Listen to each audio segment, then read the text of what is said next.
Sesungguhnya barometer kemuliaan seorang hamba di hadapan Allah Subhanahu wa taala itu bukan dilihat dari pangkat, jabatan, keturunan ataupun harta yang dimiliki.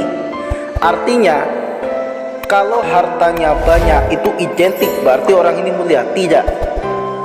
Tidak mesti. Atau kalau jabatan atau pangkatnya tinggi berarti orang ini mulia? Tidak juga, belum tentu. Atau ketika seorang hamba dia keturunan orang yang mulia, dia pasti mulia? Tidak juga. Tetapi yang dilihat oleh Allah Subhanahu wa taala adalah hati dan amal-amalnya. Sebagaimana Rasulullah sallallahu alaihi wasallam bersabda, "Innallaha la yanzuru ila suwarikum wa amwalikum." Sesungguhnya Allah Subhanahu wa taala tidak melihat rupa dan harta-harta kalian, walakin yanzuru ila qulubikum wa a'malikum. Akan tetapi Allah Subhanahu wa taala melihat hati dan amal-amal kalian. Hadis riwayat Muslim. Inilah yang dilihat oleh Allah Subhanahu wa taala, yaitu amal yang dikerjakannya.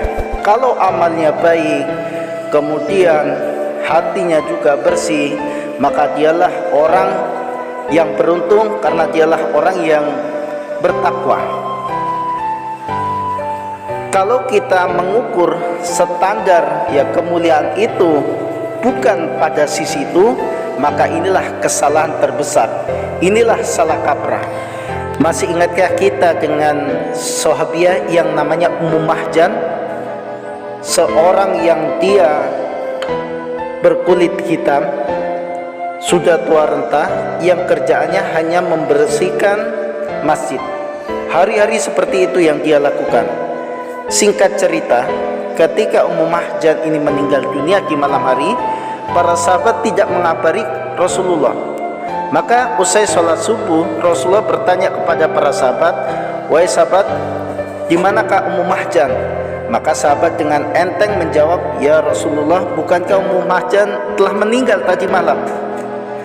Maka Rasulullah ketika itu marah ketika para sahabat tidak mengabari akan wafatnya Ummu Mahjan. Padahal Ummu Mahjan ini seorang yang dikabarkan ahli surga oleh Rasulullah SAW.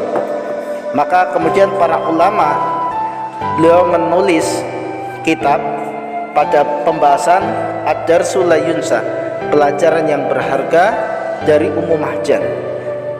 Inilah contoh orang-orang yang mungkin dia tidak dianggap, keberadaannya biasa-biasa saja, bahkan tidak begitu berarti, tetapi Masya Allah, Allah Subhanahu wa ta'ala muliakan.